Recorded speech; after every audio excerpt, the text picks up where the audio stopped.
Two, one. Welcome to a One Take podcast, episode 193. We are doing a live Oscars reaction. That is right, folks. The Oscars aren't even over, and we are going to stream about it because we got nothing else better to do on a Sunday night, right? Yeah, we are content creators creating content real time, baby. Do it live. Hey, whose Oscars telecast is on right now? Oh, that's probably mine because Monique is here watching. Monique. Shout out, gang. She has to join the podcast too.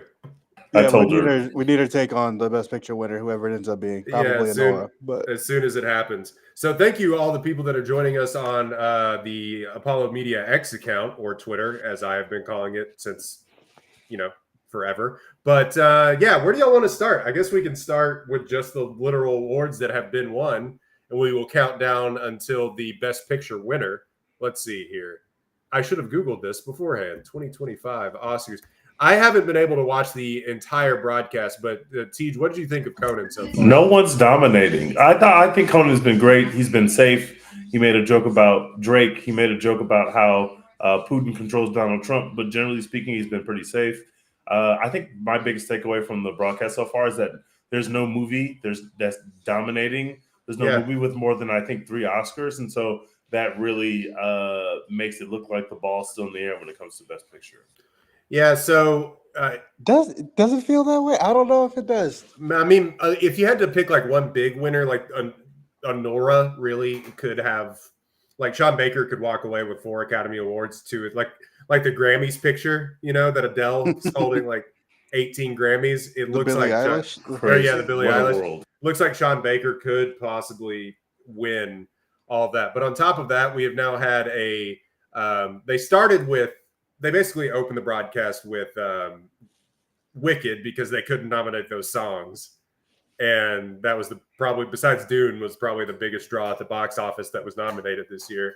Instead, they nominated 2 songs from Emilia Perez, a movie that has 0 good songs in it. Got 2 songs nominated. Single good song in which won Best Original Song for El Mal, which I could not tell you what that song was. Yeah, which one that is, I don't know. I don't know. I have no idea. It wasn't Penis to Vagina. So. No, it was not. Writing original screenplay. Let's start there. Anora, Sean Baker won for that. He came back. Sean Baker also won for editing of Anora. Like I said, he could walk away with 4 Oscars, which you watch, and it's kind of novel when you see, of course, the director edits his films. I believe Tarantino helps in his edit, and maybe Paul Thomas Anderson helps in his edit as well. But normally it's one person, an editor, and editor with Avid just going nuts for hours and day. But no, it was Sean Baker, and you watch Anora, and it is edited well, but it's is that the best edited movie of the year? I don't know. I'm not. They always just look at the people who are nominated. They always just nominate 5 of the top 10 Best Picture nominees.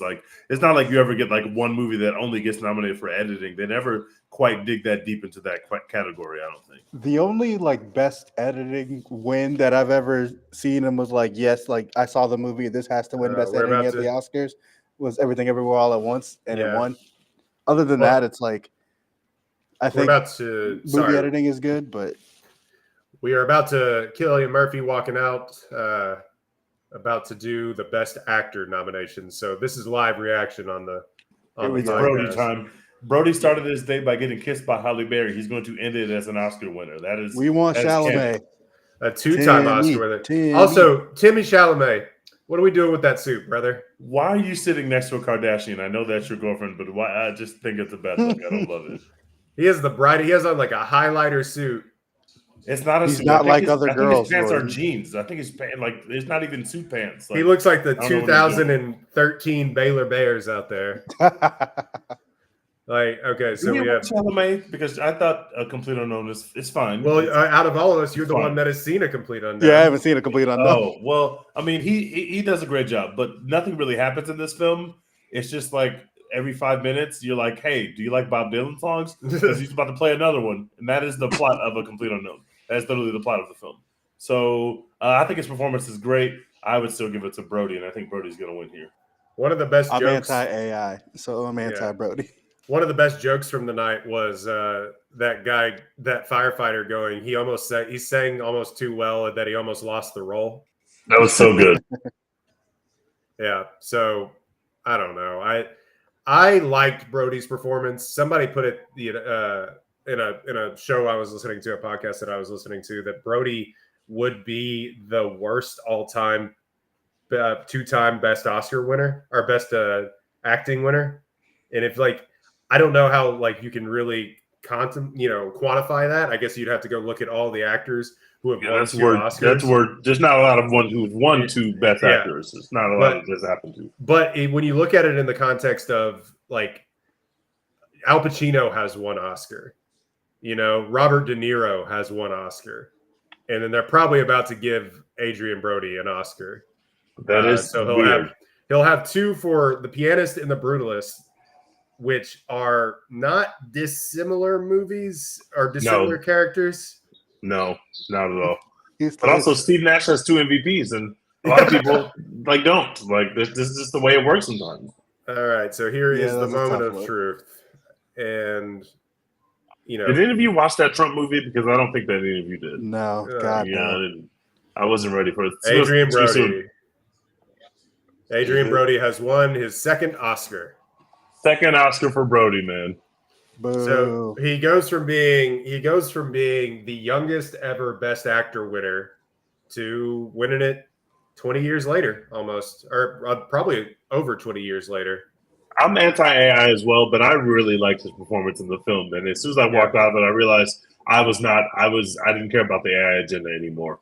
The only thing, I've actually really enjoyed this presentation of the Oscars. I've enjoyed the timeliness of it. I've enjoyed kind of how they bring all the people up. They bring the five nominees from each movie up, and they kind of talk about the costume designer or whoever they're talking about. I think that's a great touch. The only thing I don't like is that Emilio Perez has two Oscar winners. Yeah, one of them was fine. I was fine with one of their wins, but two is a step too far. Adrian Brody just had to throw his gum back to his wife that he was chewing. I wonder if he made a child bet with her or not. We'll see. Oh, speaking of, we'll see. Kieran Culkin's Oscar speech, which was quintessentially Kieran Culkin. I'm going to have to do some editing on this because I'm also now kind of listening to his Oscar speech real time. Not sure if this was a good idea. If Halle Berry kisses you in front of your wife before the night it starts, the odds should have shifted massively in his favor, even more. The Gold Derby odds. Yeah, you cannot start your evening like that and end with losing an Oscar to Timothée Chalamet. No disrespect to Chalamet, but you can't do that. See, Adrian Brody winning the Oscar makes me think that Mikey Madison might be cooked because really, you think it's a legacy thing? I agree. The Oscars I totally hate agree. youth. They make the children wait. I don't know. Honora has some weird momentum, and look, we have seen. We all love, I think, Demi Moore's performance on this podcast. I finally actually did watch The Substance. I'm glad you finally tapped into real cinema. But I don't know. I've gone back and forth on it, and you kind of think that Demi Moore's not in the movie. Mikey Madsen's on camera 98% of that movie. Yeah, Demi Moore, her being a leading actress feels a little iffy, but not even the worst version of category fraud that we've gotten. Zoe Saldana just won Best Supporting Actress for a film in which she's on screen 80% of the time. Or she's the main character. What do we think about Zoe? We'll do this. We'll move on from the Best Actor. Yeah, we can come back to this. But Zoe's speech was fucking awesome. Yeah, Zoe and Kieran Culkin. What do we think? Living in a world where Kieran Culkin has an Oscar is just phenomenal. As a Succession stan myself and as a cinema boy, I think that I like his performance in A Real Pain more than I like A Real Pain. I feel the same way about Zoe Saldana's performance in Emilio Perez. I think Emilio Perez kind of stinks. A Real Pain doesn't stink. A Real Pain is fine. Emilio Perez is a shitty movie with shitty music, but I really like Zoe's performance, so I'm fine with her winning. But everybody knows that I was Team Ariana. Ariana Grande should have won this Oscar. It is what it is. I don't even know if I like Zoe Saldana's performance. I think she's fine, and given like an impossible task with a completely, quite frankly, batshit insane movie. Yeah, I mean, it's a better win than Jamie Lee Curtis. Right. If we just go back in time, just a couple of years. Okay, that is a better win than Jamie Lee Curtis. Although Jamie Lee Curtis is in a much better movie, like a much better. Yeah, but she's not even the best supporting actress in that movie. Right. No, she's not even. She's really not.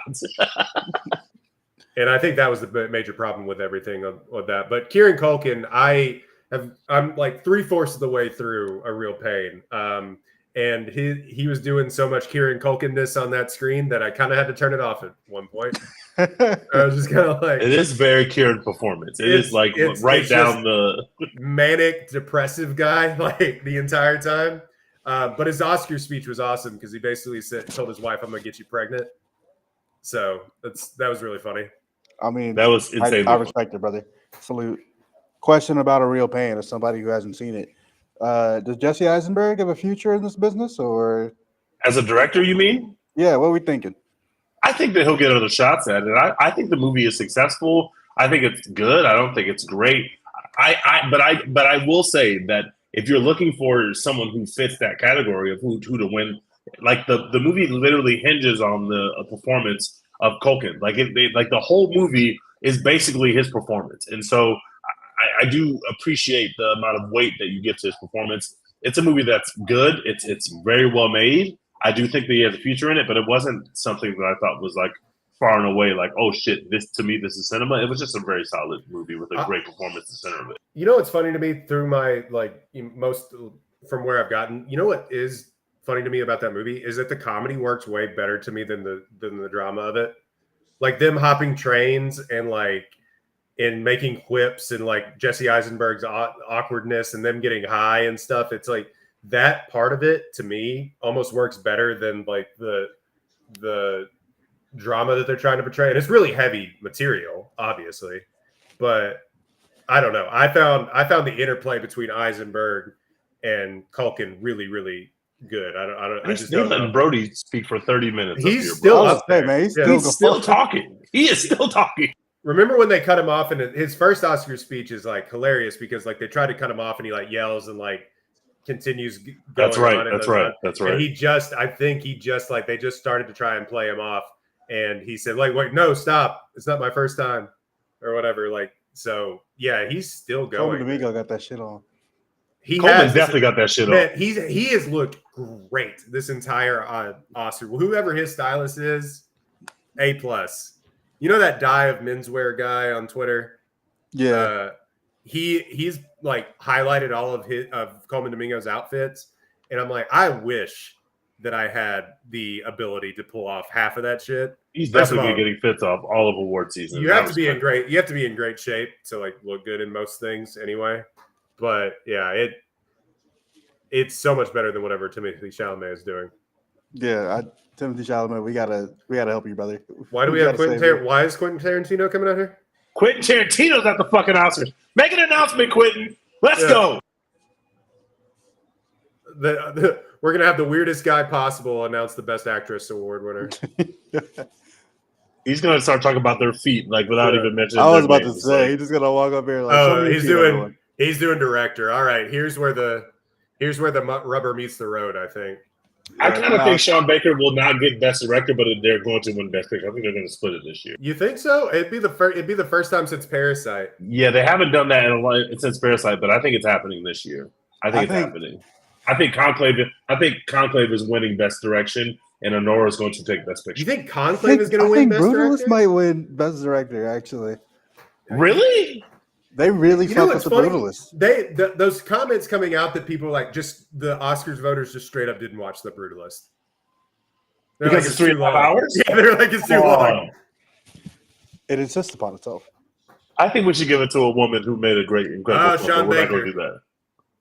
Sean Baker is one. Oh, God. You're right. Honora's going to win both. You're right. Cancel Christmas.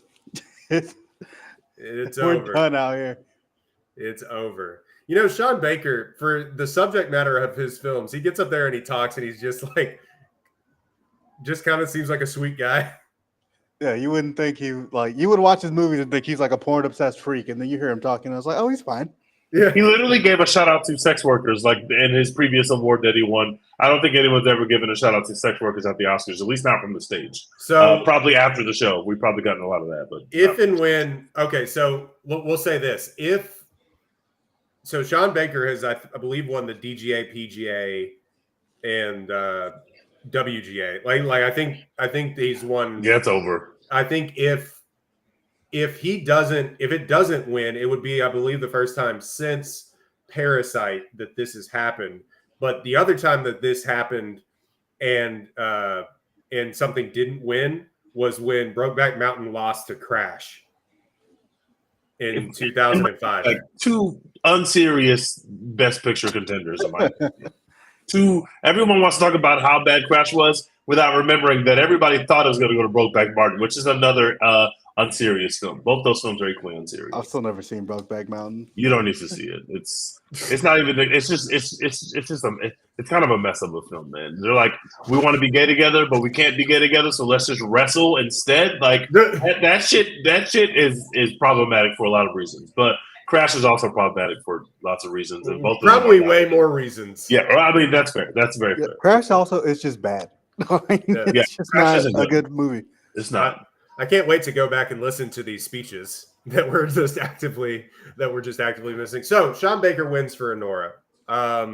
He now has 3 Oscar wins, including editing, best original screenplay, and now director. Most said she was fine with Sean Baker winning that, but she wanted to Forge Out to win, or she wanted The Brutalist to win, or Forge Out to win there for The Substance. So, but she's fine with Baker winning. Is The Substance getting shut out? No, The Substance has won. And Demi Moore's going to win. They won costuming or something. Makeup. Makeup. They won makeup, and then Demi Moore's going to win. Which tracks. So, unless Mikey Madison does the damn thing. I think that Mikey Madison should get the award by an inch, by the smallest margin. I think she should win, but I think Demi's absolutely going to win. I think. I just feel like the Oscars hate the youth, and they will not give her. How old is she? 26, 27? Totally agree. Well, they've done it. I mean, I think she's younger than that. I think she's 25. Like 25. Yeah. Just looks. Tarantino just gave Sean Baker a very nice handshake. Tarantino probably fucks with Anora, and I can see Tarantino watching Anora and really fucking with it. You think that Tarantino likes Anora? Tarantino has that thing on Blu-ray. He has that thing on Laserdisc, VHS, all dead technologies. He went to his local theater and was like, I need the reel. Please just give me the reel. I'll have Sean to do another one. I need to take that one with me right now. I'm taking this one home.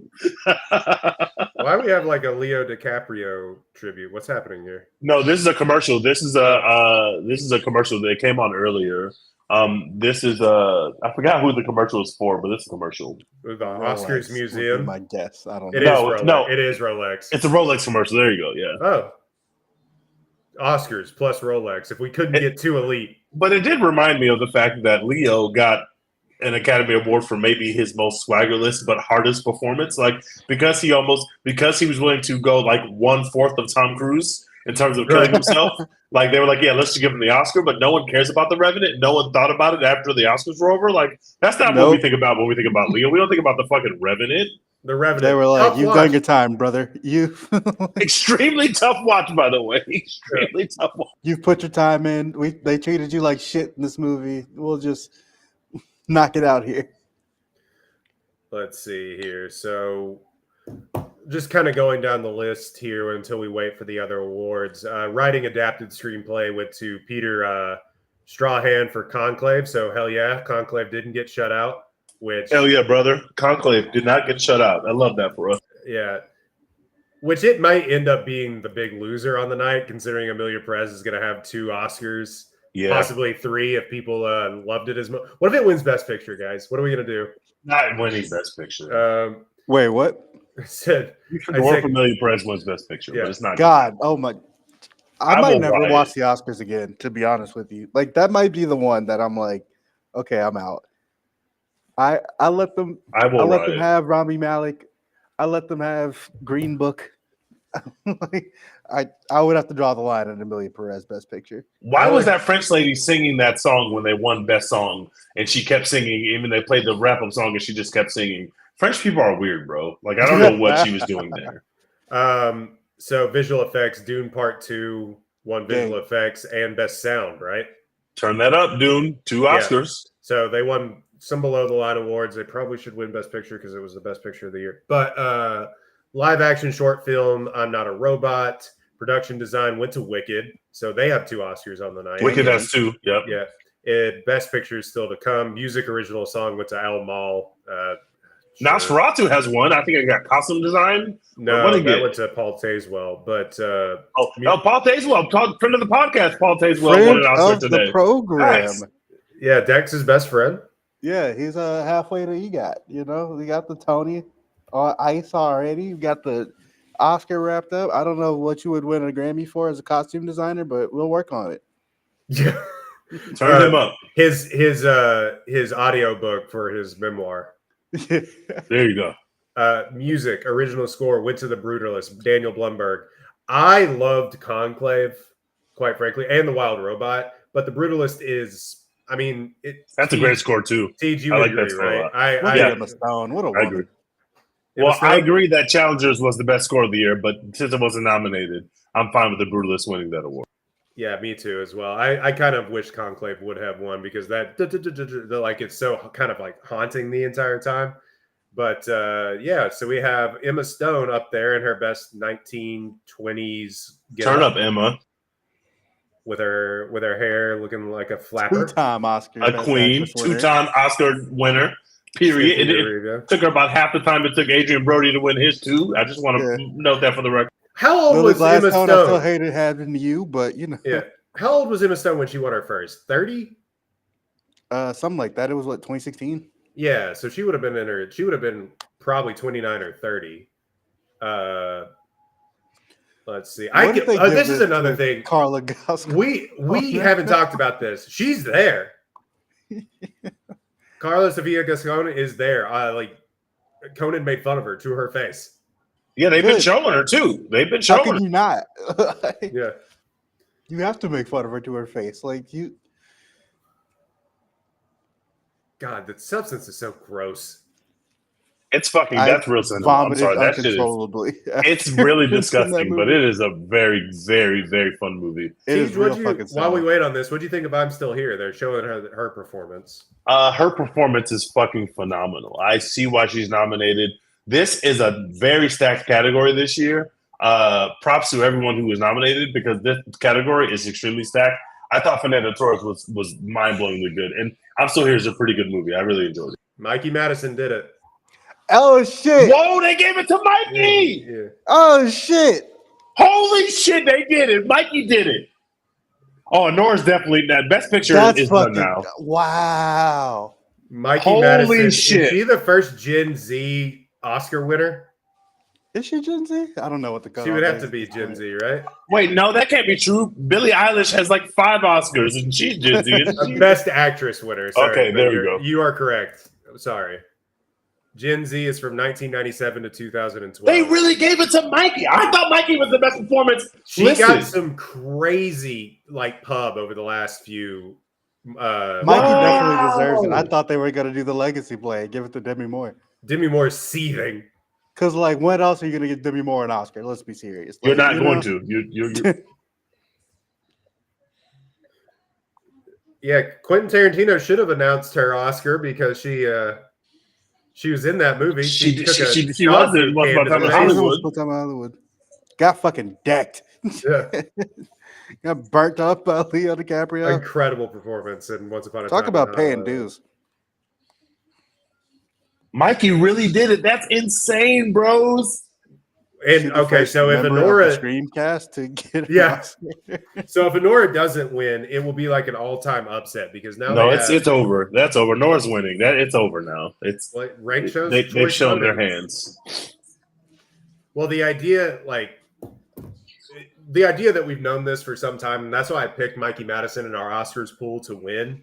Because she got some crazy bump over the last, and Anora did out of nowhere because it had died. We talked about on this podcast that it was dead. Like it came out too soon, yada, yada, yada. And then over the last few weeks, PGAs, DGAs, like WGA, it just rose and rose and rose and rose. Because Conclave didn't rise like it was like we thought it was going to, and instead Honora started beating it everywhere. And I think, well, it's funny because it came out and everyone's saying best picture of the year, like obviously, but then it really fell and fell and fell in everyone's estimation. In fact, somebody in our Twitter mentions just said that Honora stinks, and I disagree. But the yeah, that's dumb. Get him out of here. Yeah, but it is funny because we had just thought that it was DOA after the past few months. Important to remember that the Golden Globes be tricky, y'all, man. Yeah, I guess so. The Golden Globes be tricky, y'all. Just running around doing nothing. People don't. I mean, they got a couple. They got the other. They got Adrian Brody. They got Kieran Culkin. They got Zoe Saldana. But when everyone looked and was like, "Ooh, Demi Moore won the Golden Globe. What does that mean?" It meant nothing. Damn it. Yeah, it's like Jim Carrey has like 4 Golden Globe wins or something like that. But this has to be the worst Oscars in years. I disagree. I mean, what do you mean as far as like, or the winner? This Oscars has been great, except for the Emilio Perez, and every time they showed that film. Other than that, I've had a pretty. I think it is more of an elitist Oscars this year than it has been in years past, especially since last year, like Barbie and Oppenheimer. You know, I mean, you say that, but Honora is not an elitist movie. It is a cool movie. Like it is a young, hip Gen Z movie. It's not an elitist movie, but nobody saw it. Yeah, nobody saw. That's a good point. Okay, that's a good point. It made like $30 million. More people have watched it now that I believe it's on Hulu or something like that, crazy like that, which is crazy to pop on Disney Plus, you know, and like watch it. Hey, look, it's the people from the Super Bowl commercial. Oh, it is. Yeah. Wait, they keep bringing like Billy. I love Billy Crystal, but they keep bringing out older people to announce this a final award. This went badly. Y'all remember? Al Pacino cannot read. My eyes see Oppenheimer. Yep, Oppenheimer won. Honora has really cleaned up. Like I also Honora's an independent film. I think that like Honora winning Best Picture, I'm just going to assume that it's about to win Best Picture. It says something about the committee this year. Also, it's just a fucking phenomenal, great time. If you have not seen Honora, now is your time to watch it. The fact that it is a smaller movie that people haven't seen might make you think that it's some kind of like a great American story kind of movie, and in some ways it is. But it is a raucous, like sexy, wild, crazy sex comedy movie, and it is not the kind of movie that is typically rewarded by the Oscars. And I'm going to give them credit for that. It's about to win a shit ton of Oscars, and that might make you think it's an Oscars movie, but it's definitely not. Like it is 100% not an Oscars movie. Horniest Oscar win of all time, right? Has to. They was in there just fucking. They was going to town in that movie, man. Like that shit. I was like, I shouldn't be watching this with other people. I should be watching this in like secret shame. Literally in the first like 3 minutes, you're watching her give him a lap dance. And you're like, oh. This is where we're starting. Again, saw it midday for like a load and me and another dude, just like cinema bros, you know, watching what could best be described as like porn in the theater. Can I say something about 2 of the Best Picture nominees that I happen Wicked to see You on Will Friday? Be Remembered. Hold on. Oh, okay. We're about to figure it out. Honora won. It's got to be Honora. Honora has won. Sean Baker. Five Oscars for Honora. Honora wins. Monique, would you like to come give us your take about Honora winning the Oscar? Yeah, we got to hear it. We've been talking about Honora for months now. But no one's going to see the. Wait, are we on screen? Can people see us? Yes. Okay, people can see us. I'm going to turn my camera off. There we go. Now you can talk. Okay. Here, Monique, now you can talk. Nobody can see you. I just want to turn it up. There's 2 things in the Oscars. You can barely hear you. Sex. Go closer. There. 2 things at the Oscars. Dex, can you hear her? No. We can't hear her. I can't hear her. No, she's got to get way closer. Okay, Dex, do your take. I'm going to make her talk. Hold on. Now you can hear her. Can you hear her now? Can we hear me now? Yes, absolutely. Yeah, stay here. You know. Okay, what I was saying was the Oscars gets a few things wrong. It gets a lot right, but it gets a few things wrong. And two of them are sexual movies and horror films. And I'm really excited about Anora. It got the sex right. It got the comedy right. It was a little bit horrific too in the way that it didn't pull away from some of the nasty scenes. So I'm really excited about that. That's a big deal. Independent filmmakers, turn up. Five Oscar wins for Anora, man. Five. That's Five crazy. Oscars, 4 for Sean Baker. Now becomes the horniest Oscar winner of all time. Surprisingly, like maybe one of the hardest R movies to ever win. At least since I've been paying attention to this shit, I don't know. Like, I guess The Departed is a pretty hard R movie, but that's a good point. But not nearly as horny, but a hard R in a different way. Yeah. So. Yeah, I think Sean Baker is like his producing partner is his wife. So good work if you can get it. She's up there speaking right now. So Conclave won one Oscar. Yeah, so shockingly biggest loser on the night. Got to be because Emilia Perez won more Oscars than it. That makes it immediately the biggest loser. They really spread the wealth. Yeah, everything else got 2 at least, right? Yeah, everything else got 2. The Substance got 1.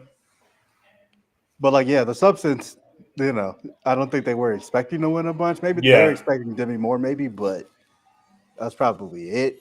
Did Nosferatu win anything? I don't think so. I think it was really only nominated for best makeup and best cinematography.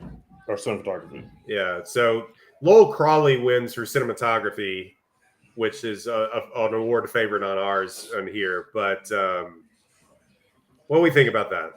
Lowell Crawley is a legend. He deserves an Oscar. And also, I think that what he did in The Brutalist is some mind-blowing shit. The way The Brutalist opens and the way that you hang on that upside-down shot of the Statue of Liberty, that shit is mind-blowing. Coming out of the boat, it is really that shit is mind-blowing. Yeah, that shit is really good. Like I said, The Brutalist is a good movie. And most of the good things about it, I feel like, are Lowell Crawley's doing. Also Adrian Brody. Adrian Brody and AI. But yeah. He's not going to let it go till I refuse. I can't let it go. Because next year, some other AI performance is going to get nominated, and it's going to be even more AI. And they're going to be like, well, y'all let Adrian Brody win the Oscar, and nobody said anything. I'm saying something, damn it. All right. When this comes back around and Netflix is producing 87,000 hours of AI slop to get it nominated for Oscars, remember that I was here and I think this is a good take.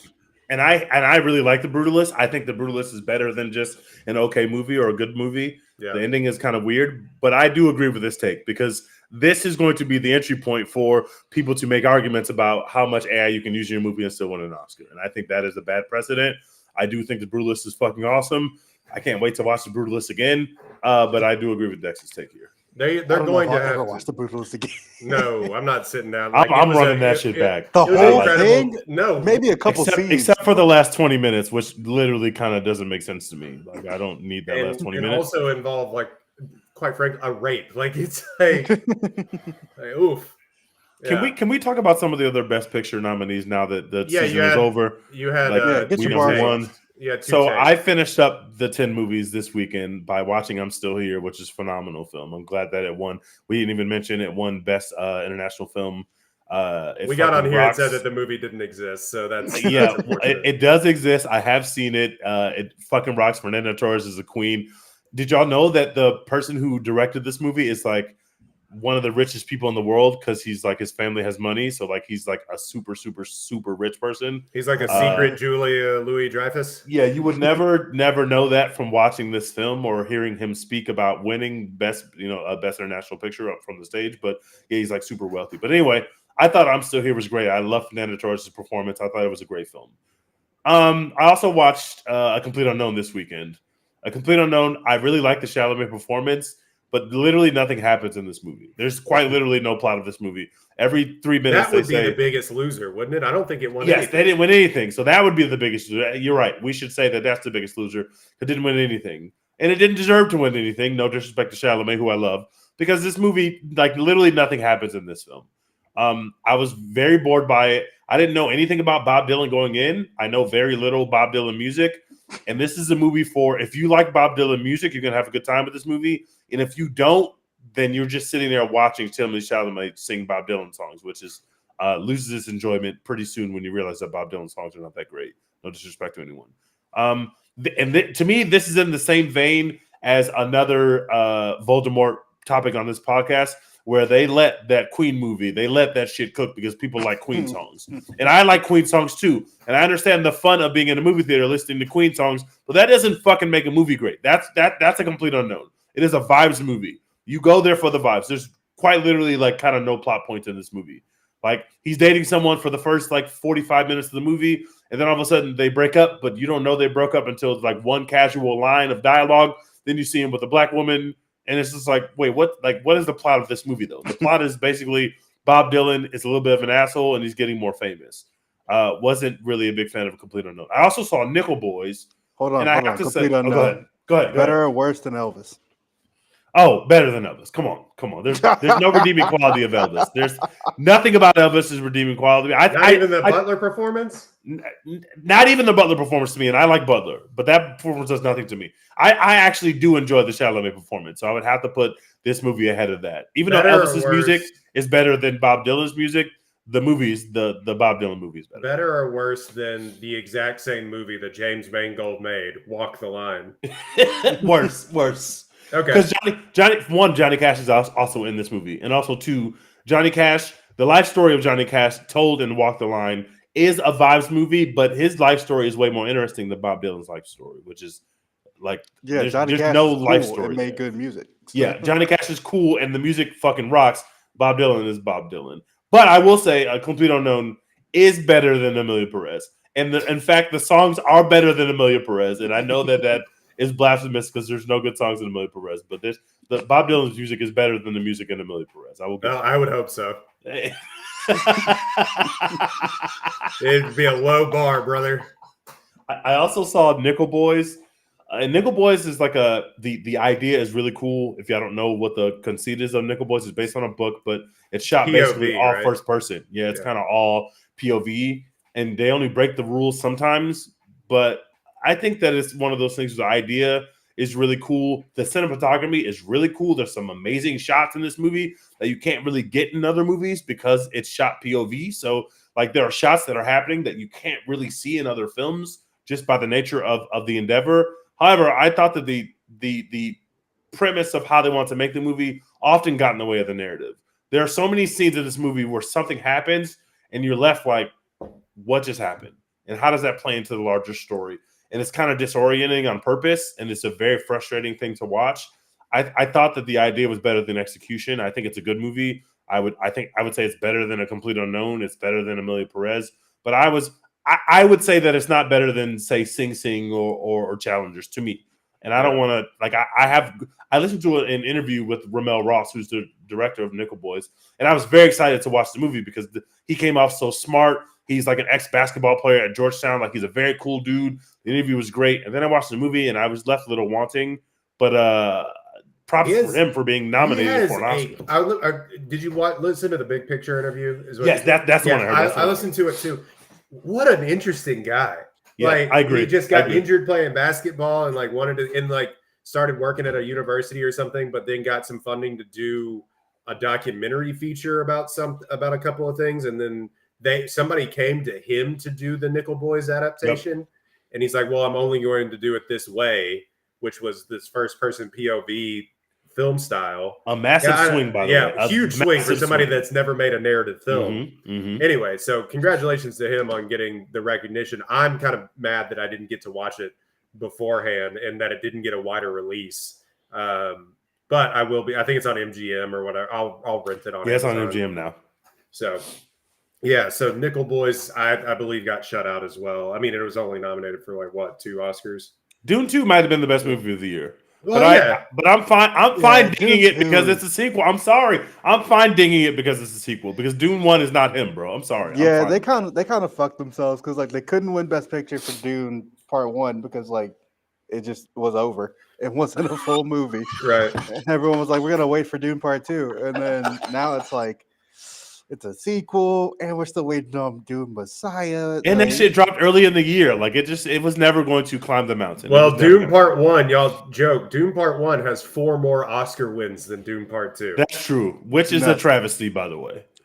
So Dune 2 shits on Dune 1, but I understand some of the more technical stuff now that they've seen it in Dune 1. Dune 1 is a technical marvel, as is Dune 2, but now they've already seen the tricks that Dune 1 shows us in their technicality, so they award it less. I think that makes sense.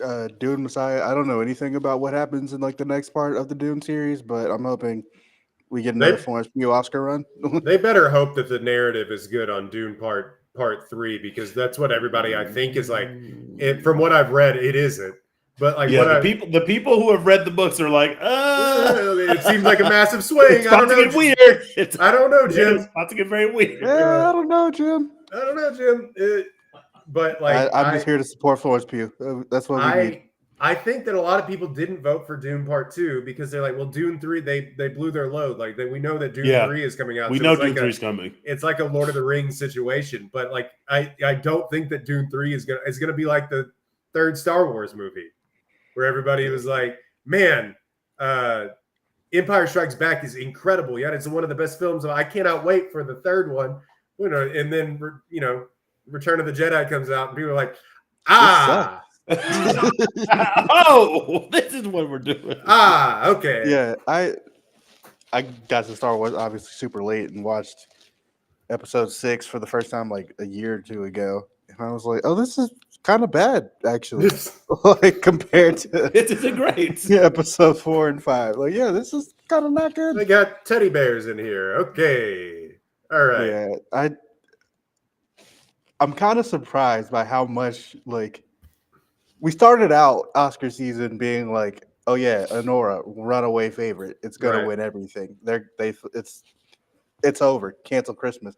And then like we talked ourselves into, Anora kind of fell off. I don't know, man. Conclave might win, or The Brutalist might win, or whatever. And then at the end, it was just like, nah, dog. They loved Anora the whole fucking time.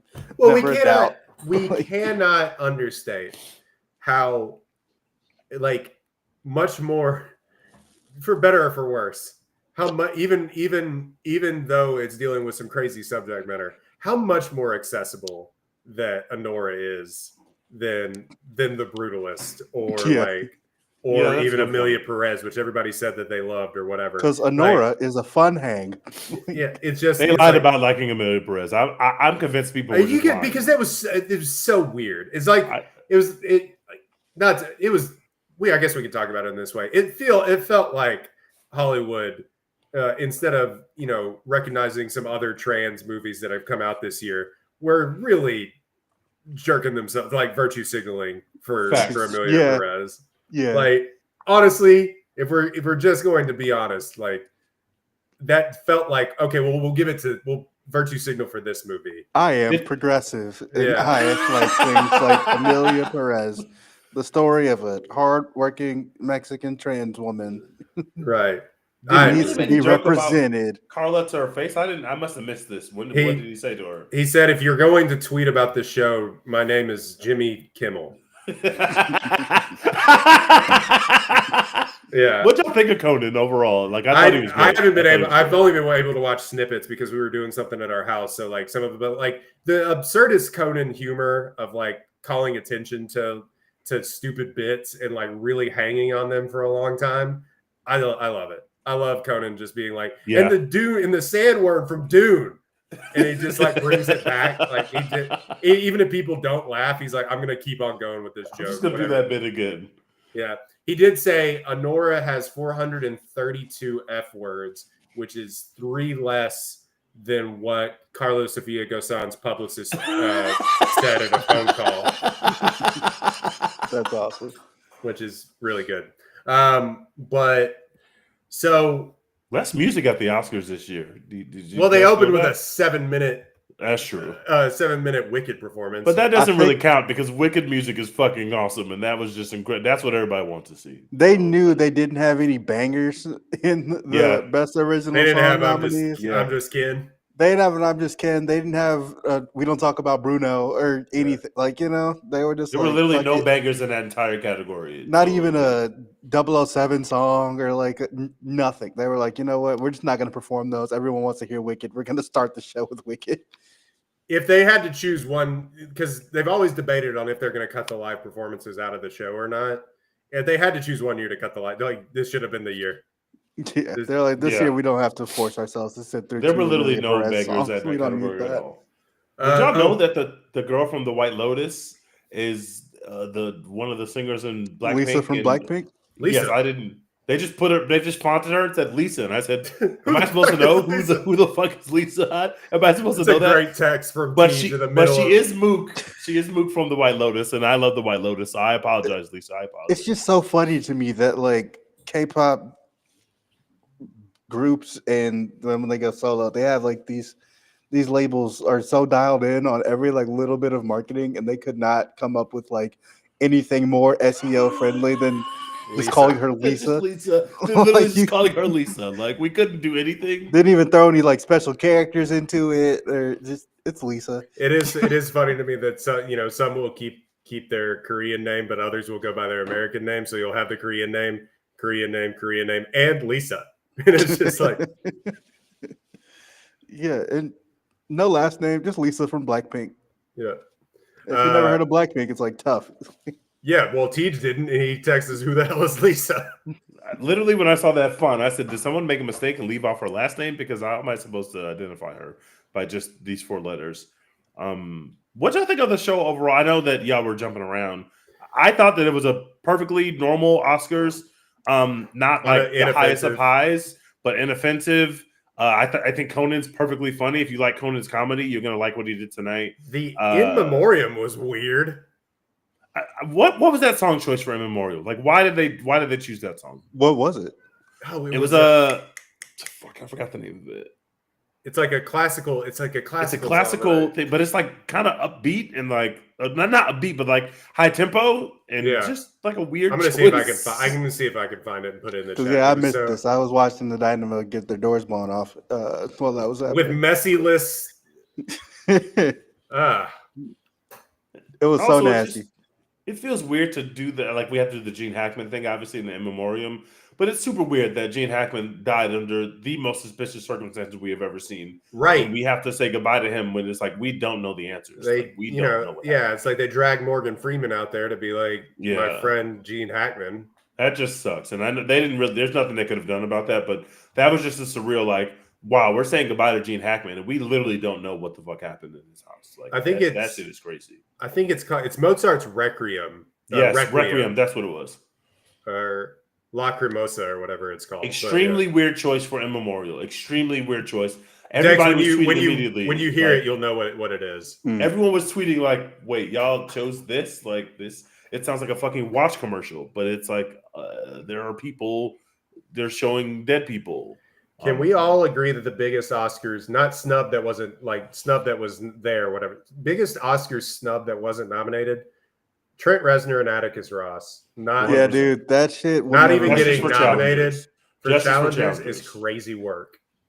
Brutalizer is like some of the most thrilling shit I've ever heard. Like I put it on in the car, and it's like I am in a movie now. Like, yeah, my drive home, 1,000,000 miles an hour, cinematic. That is one of the bigger snubs I think that we've ever seen in that category. Like that score alone had people locked in. And when that shit dropped on Spotify, people were like, I saw the movie last night.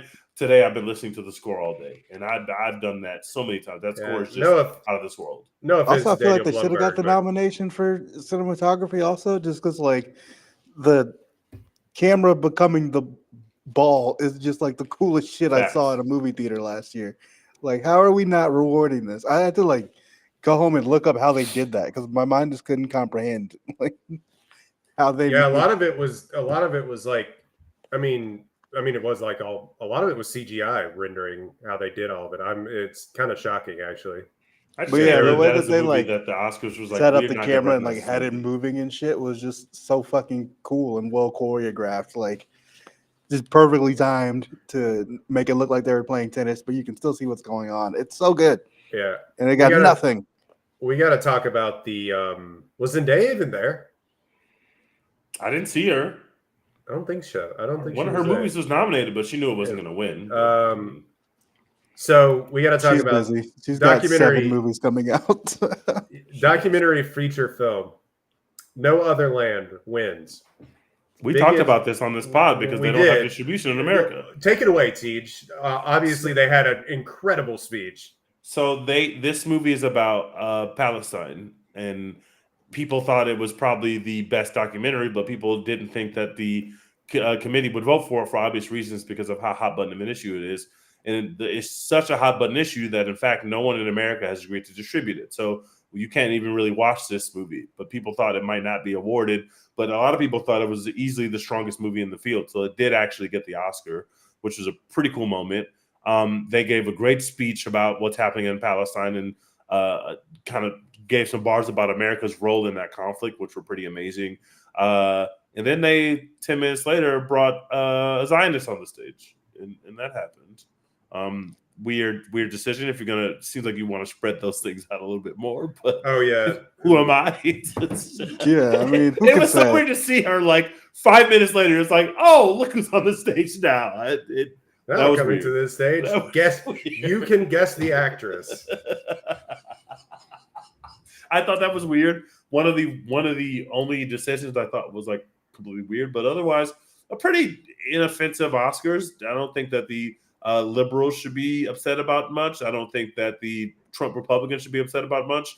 But they I do will. think it's funny. They're They'll find gonna something. That's not true. watch it, and they're gonna not watch it, and then like be mad that even they once they figure out about Amelia Perez, they're gonna be so upset. If No, they told people how much sex was in Honora, Trump would love the movie. That's But the thing that's going to happen, though. They're going to find out that Honora is full of filth, and then they're going to say, "Look Right. at what Hollywood is feeding our children as the best movie." Yes, that's it. That's it. Whatever.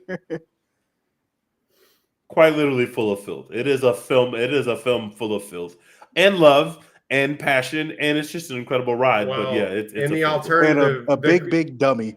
the alternative Oscars, Kevin Sorbo has won for God's Not Dead 18. Anyway. What's that movie that is dumb and nobody watched? Kevin Costner made.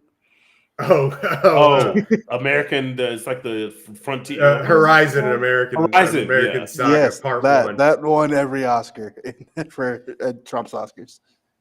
I still need to watch that movie because he is Do you fighting need to like watch it? he's No, fighting you like hell don't. to get a part 2. Which I have a take that like the American Saga or Horizon Part 2 is gonna slap, and we're all gonna be like, oh, like You're gonna be the only person that sees it, so no one's gonna know that it slaps No. except for you. We're Going, not hell gonna yeah, know. brother.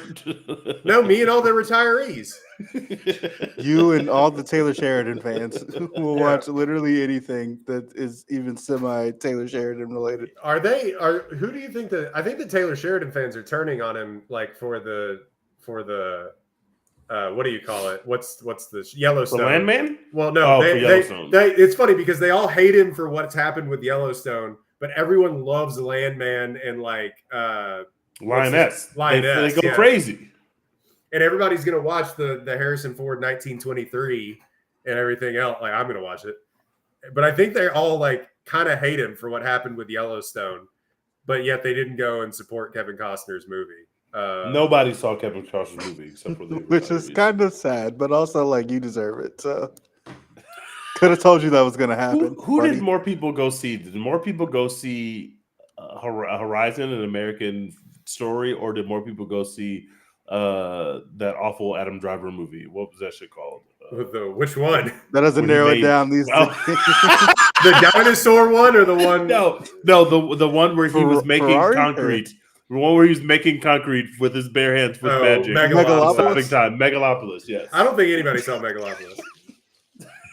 Dude, the fact that you said that awful Adam Driver movie and we all thought of different things is like so Adam, tough. get it together. I have so God. much faith in you, but they're So right. tough. You've made a lot of stickers lately. Please. Horizon, an American Saga, Chapter 1, cost $100 million to make, and like Kevin Costner like leveraged his house basically to like make this movie.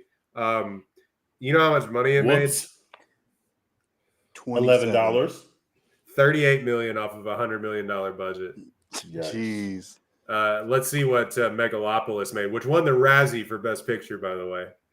Yeah, he posted a whole post reacting to the him Razzie being like, win. "Oh, I'm bold and taking risks. I'm bold and taking they don't risks. appreciate Bro, my it's art." nothing and bold blah, about blah. making the worst movie you've ever seen. I'm sorry. Yeah, that's God, not a bold fuck thing outta to do. here. God bless. $120 million budget for Megalopolis. You want to guess the box office?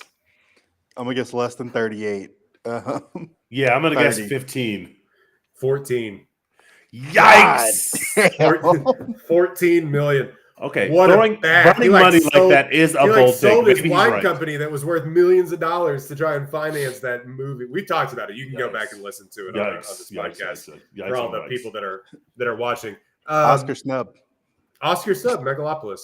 Best animated feature film. Flow wins. Yes, we got to give Flo some love. I have not seen Flo yet, but I'm gonna watch that shit. Flow rocks. I think it's coming You to seen Max. Yeah, it's on Max actually. It's on Max. Yeah. But it's, Flow is on Max. I gotta it's check that shit out. It's delightful. No words are spoken. It's basically a silent film about animals, but it's heartfelt and great.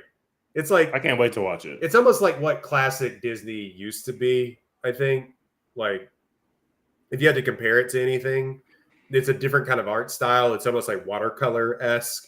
But yeah, I really enjoyed that film. It was that also was a stacked nominated category this year, man. Yeah, it was nominated for best international picture, like overall. Yeah, it was. But Inside Out Disney 2 got bullied off the block. Inside Out 2 didn't get the Inside Out 2 is actually fire too, and The Wild Robot is fire, so it beat some heavy hitters. Is no longer the top grossing animated movie of all time. China came and bullied them off the block. Wait, they got beat by who? By what? Whatever that Chinese movie is, it's literally. I think it's literally China beat them for China. for highest grossing animated movie. I literally had no idea that. I don't even know if that movie came out here, but it's like some sequel to like some Chinese animated movie or whatever. It's hilarious that like all of us, if you go and actually look up, it'll be like 18 avatars and all these Avengers movies and stuff like that. But if you so start you mean to like really, 18 Zoe Saldana movies? That's what you mean. Yeah, exactly. That's what you mean. Congratulations, Queen, you got your award.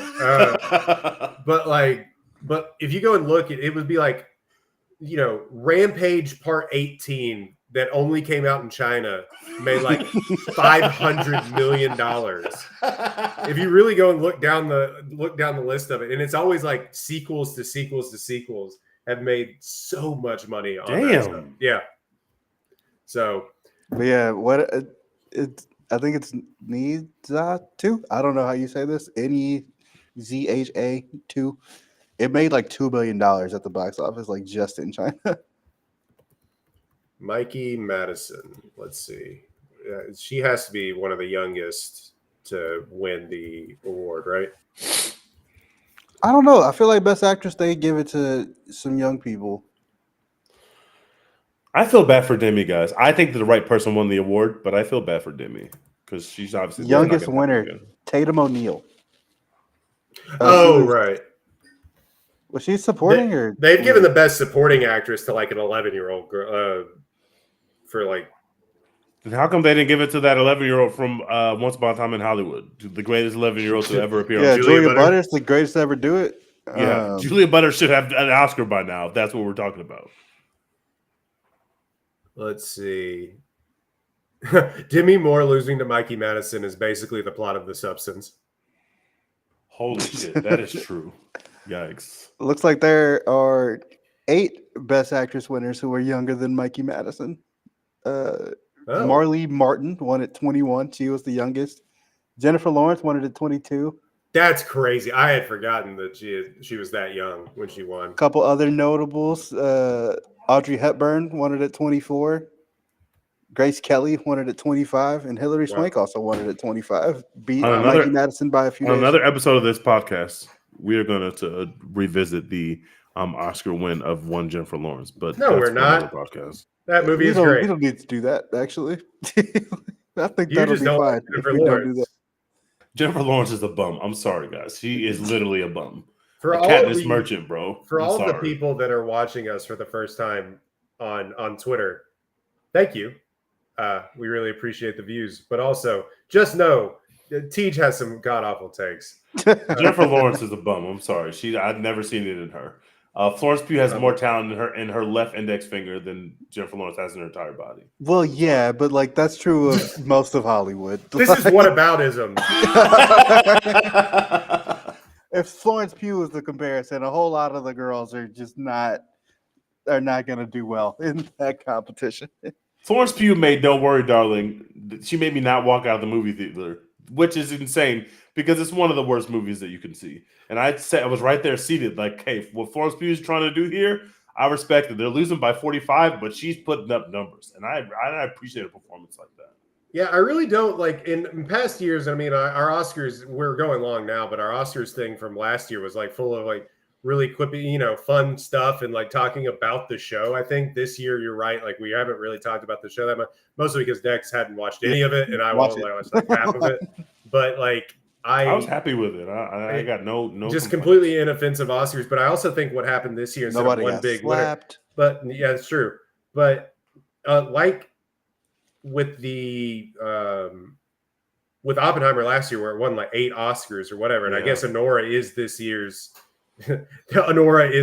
Oppenheimer, in many ways. But they really spread the wealth around, and I think we've mentioned it a few times. But several things won multiple awards. Yeah, and Nora just came away with 5. I don't know what that says about the picture slate this year, or people were just divided.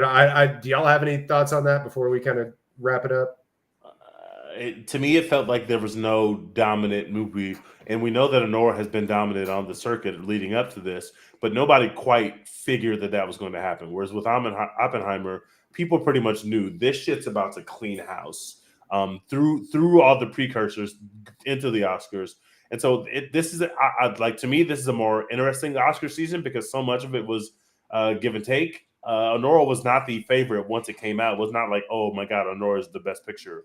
That it kind of had to grow, and I think people had to really allow themselves to receive the movie or meet the movie where it's at, because it's not a movie that the Oscars generally award, and I think that is the coolest outcome of this Oscars is that a movie like that could clean up at the Oscars like that. That is new information.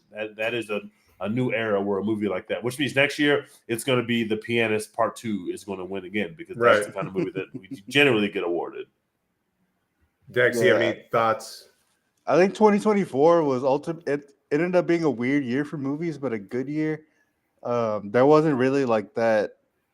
Like the top line of 2024 wasn't as strong as Barbenheimer. It wasn't as strong as Everything Everywhere All at Once, But like the middle of it was so strong. Like if you go like from the 3rd best movie through like the 15th best movie of 2024, it's probably stronger than most years would be. That's a good point. But yeah, like that top 1 and top 2-ish weren't as strong as some other previous years, and that you kind of saw that in the Oscar race, where it was like, normally would we be going up for a movie like Conclave to win Best Picture? Probably not, but like it's good. Same with like in most years, are we gonna say like, hey man, Wicked has a chance to win Best Picture? Probably not, but like Wicked rules, and in a year like this is like had a chance. And then Anora, like that's definitely not the kind of movie you would think would win 5-6 Oscars or whatever, but because there was nothing like to squash it down this year, it just kept rising up. So yeah, weird year overall for movies, but I think we landed in a good spot, and I think the Oscars got most of the stuff right.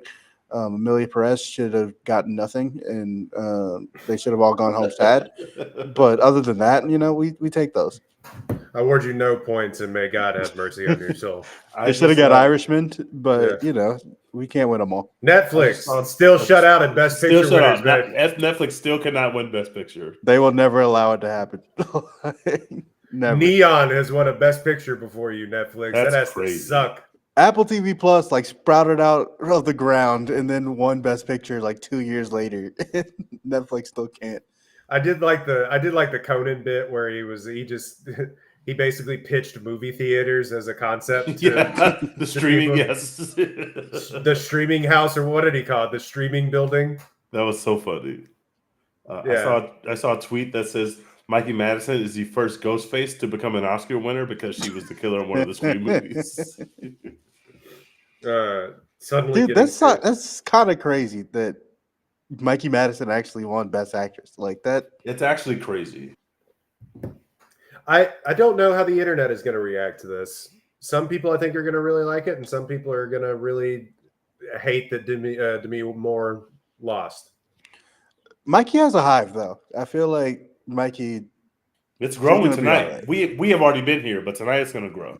Mikey definitely has a hive out here. Demi Moore, like, obviously she's Demi Moore. She's been like one of the most famous people on earth for like 20 years at this point. So people will be like, "Oh, what the fuck." But also, like, how many of those people actually watch The Substance? You know? Yeah, they probably into the mainstream. I don't know. I don't know, because the way that it's talked about on the internet, it did, but the internet isn't a real place. So, I mean, I watched it at home on my couch, and I was thoroughly disgusted, in a good way, but also like, whew, how did? Yeah, I came away from it being like, I get it, and I get why it was like getting this praise and why it's a little subversive. I mean, they've been making movies like this forever, but like it was subversive to people and why it kind of got this awards love and it kind of had this momentum, The Substance. But also I'm like, man, we really did get that 6 like award nominations. Yeah. The Substance it's a really good baby's first cinema. Like, you know, there's like baby's first body horror movie. Yeah, there's some like 18-year-olds who have never seen anything like that before, and like it's going to be their favorite movie for the rest of time because like it just looks cool as hell. And like, you know, the social commentary definitely isn't like subtle or whatever. So people who are idiots but who understand it will be like, "Oh yeah, I love The Substance and how it talks about how we treat women in Hollywood and aging and whatever." So it's a perfect baby's first cinema movie. And like, you know, there's space for that at the Oscars. Shout out to Social Network. That was my baby's first cinema Oscar movie. So unfortunately, the King's, well, I like the King's Speech. That was kind of baby's first cinema. Like that and The Social Network were baby's first cinema. I like all of those movies technically, I think that year were like, oh, I really like that film too. Like whenever like I don't know why people are mad that A King's Speech won. You know, I really thought that was a good film, which I do think actually it is a good film. But Tej, you got to get back in here. We got to talk about what we're watching. You disappeared. I just looked at Wikipedia. I didn't look at actual box office measure or whatever, but I didn't realize Conclave made $100 million. That's not. Did it really? Yeah. It kind of, so it would have been like the second or third highest grossing picture. The Substance made like 77, and then Anora came in at last at like 41 of these three that was another thing that like I think it will be Anora will be the least, you know, grossing. I don't know how to phrase this, but like the picture that has grossed the least money to win Best Picture in 40 years or something crazy like that. I don't know where that stat was, but it was something like since they've expanded or something like that, it will have been like the least made the least amount of money to win Best. Is that like not COVID or just in general? Because there's no way. Well, I mean, ones that like didn't. They got a wide release. There's something. There's some caveats to this, but something like that. And it's like only barely beat Nomadland actually, which is crazy. Oh, did it? Nomadland at 39.5, and Anora was at 41. Well, and I think they re-released Anora too, like for a little bit. But yeah. So Tej, we got to talk about what we're watching. Paradise, baby. Yes. Can I just say, Sean Baker is the first person to win 4 Oscars in one night for one movie. It's never happened before. But that's what happens when you edit your movie and also you direct your movie, which is usually not how it happens, like we talked about before. Patron saint of the podcast, Sean Fennessy, pointed out once they bring in the best casting director Oscar or casting Oscar, then he would have won 5, probably. He would have won 5. Wow, that's crazy. Or could have won 5, but who knows? What I'm watching so many fucking shows right now. I'm watching Paradise, season finale coming up. I'm watching Severance. I'm watching The White Lotus, which I'm about to get off and watch the new episode now. I'm watching Invincible. I'm still kind of watching Landman. Like I'm crawling my way through Landman because I just can't turn it off. It's always there. Like. It's got something I like. Yeah, so those are the shows that I'm watching. I told you about the movies I've been watching for the Oscars, but I'm going to be tapped into Flow before the next time we pod. I'm definitely going to be watching Flow because if it can beat those two monsters that it had to beat in that category tonight, then it must be worth something. So I'm going to check that out. But that's what I've been watching. Dex, you started Paradise, right? I did, yeah. Not all the shows, but some of the shows that you just named, I too am watching. I'm hooked on Severance. Dex watching multiple shows at once. This multiple is TV shows at crazy. once. It's crazy. I'm a new person. Like, this is fucking nuts. Yeah, I'm on Severance every single week. I'm locked in. As soon as the episode drops, I am getting into it. This last I'm episode, now, episode 7, I'm 3 episodes behind. I've never seen an episode of TV like since I like now have my like big movie boy brain or whatever. I haven't seen an episode of TV shot like that. That's just that fucking good looking and cool. Mm-hmm. This shit rules. I'm not gonna spoil any plot or anything like that. $20 million an episode. $20 million an episode. They let the cinematographer cook and direct her first episode of TV ever, and she fucking delivered. It's awesome. Even if you don't watch Severance, just go like look at stills from like this episode of season 2 because it's fucking nuts. But yeah, I started Paradise. I'm on episode 3, trying to catch up to everyone. I was watching the first episode and I was like, I don't see why everyone's so obsessed with this. And then shit gets turned up, and I was like, oh, okay, I'm in. I'm sold. And then The White Lotus, I am also watching and need to watch probably tonight to tap in The White Lotus. Rodden, what are you watching? Paradise, which is just an unbelievably. Somebody said it's like who put that in the chat? It's like see if CBS made Silo, which kind of tracks, but they say the F word and stuff and have sex. You see Sterling K. Brown in his full grandeur. Sterling is one of those guys, and he is carrying this show. And yeah, because the conceit of the show, the conceit is silly and stupid. Yeah, I agree. But and also some of the plotting where he's like, Dex, I don't know if this is a spoiler or not. I guess that his wife isn't around, so I guess it's not that big of a spoiler. But like the president goes like, you should tell your wife that she shouldn't be traveling to Atlanta anymore or whatever the bit is. And he just basically, TJ, I saw you tweeting about this. He just basically is like, I can't tell her anything to do, sir. And it's so stupid. Like half of this, like the conceit of half of it is. Yeah, where are your balls, Sterling? But get some goddamn balls and tell your wife that she can't go to Atlanta. Enough is enough, brother. Come on. But it also ruled, so I don't know what to do about it. Like it set up an incredible episode of TV with episode 7, which I'm probably not nearly as high on Paradise as other people. I've been having a good time watching it, but it's pretty easily the ranked last in the list of the shows that I'm currently watching. But that episode 7 made the whole journey worth it. It is a very fun hour of television. I will give them a lot of credit for making that. It felt like old school sort of network TV where you're just like 24 or something like that, But so been watching Paradise. I got back. I just had put Shogun away on a shelf somewhere. It was like I'll finish that whenever it streamed, and then it won like 18 Emmys, and I was like, I guess I gotta finish this show. They won like every Emmy. Yeah. So I started Shogun back up at like episode 4, and I think I'm nearly done with the first season of Shogun. So hopefully I'll get done before the second season comes out in 2028 or whatever. My new lease on life, I might have to tap into Shogun once some of this other stuff wraps up. It's really good. I mean, it's way less fighting than I anticipated, but it is that's true. More like political intrigue. Good. It's really good. Street said I need to tap into Andor too. So same. But and I also started. Oh no, the movies. Because this is a movie podcast. I watched 13 Going on 30 with Jennifer Garner. My wife and I sat down last night, and I was like, I've never seen this all the way through, and I was a little drunk. She's like, we have to watch it, and so I did. You know what? Delightful little film. A delightful little film. And you know what's crazy? That movie, we used to be a proper country, kind of a nothing movie, whatever. That movie made like $97 million at the box office.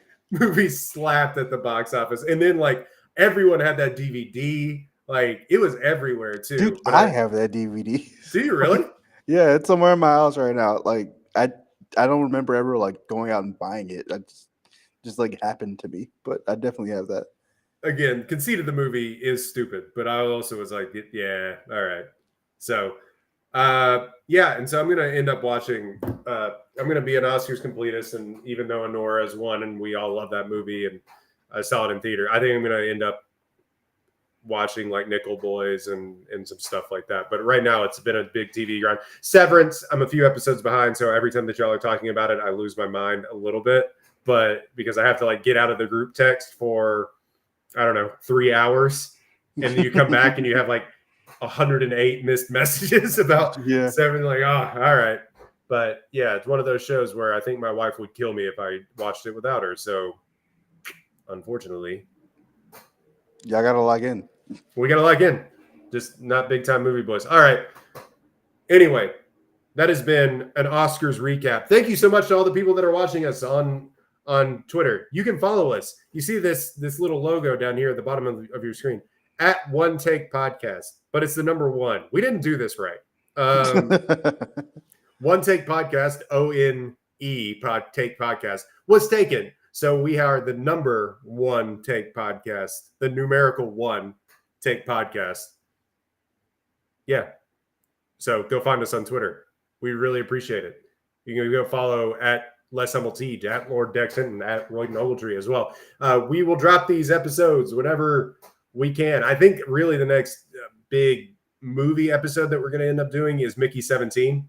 Facts. I'm getting my movie Mickey 17 tickets now, so I'm tapping into that this weekend. I'm very excited. Our jobs have limited us to, or my job specifically, has limited us to doing like 1 movie episode every 2 weeks or something like that. But I will be in there for Mickey 17, even if I have to watch it in a theater in Omaha, Nebraska somewhere or wherever. So, yeah, I'm going to watch Mickey 17, and then I think we're going to try to talk about the Team USA documentary if we can. Court of Gold, if we can get. I forgot. I did watch that. Yeah, it's pretty good. So hopefully, I haven't started it yet, but if we need the content, we'll do that. And I'm sure we'll be talking about this Oscars and the fallout from this Oscars going forward. Even though I anticipate there's going to be a lot of fallout from this, but just waiting on somebody to say something stupid, and then we can all pounce on it. Yeah, Mikey Madsen's going to say something weird. Hopefully not. Someone's gonna shit on Sean Baker anonymously, and I'm just gonna. Yeah. Ooh! I'm gonna pounce on them. Yeah. So somebody's gonna hit him with the Lamar Jackson should have been a tight end shit or whatever, and we can all be like, you know what, fuck yourself. We're gonna watch Florida Project next. Is what we're all gonna watch. All right. So that has been a One Take Podcast. You can find us at One Take Podcast, One Take Pod on Twitter. Yeah, go like, download, and subscribe. If you like this episode, if you're just watching this for the first time, thank you. Again, we really appreciate it. Awful takes all around continue in our podcast feeds. Go subscribe to One Take Podcast on Spotify and on Apple Podcast. And leave us a rating and review. Even if you thought the show sucked, give us 5 stars and say, this show sucked. So that we'll just get the 5 stars. It's fine. Leave whatever review that you want. Yeah, so Dex, for the new listeners, what are we doing? Hashtag support Florence Pugh. She is the young GOAT, and she is the chosen one. Thunderbolts will be in theaters May 2nd, and then she'll put out more and more bangers as we go on, as she always does, because she's the chosen one. Yeah, support Florence Pugh. We Live in Time on Max right now, I believe, as their partnership. Everything going right now. Well, get ready to cry. Get ready to learn tears, buddy. Yeah, they have a partnership with A24. Anyway, one more time, Dex. What are we doing? Hashtag support Florence Pugh. All right. And we are out.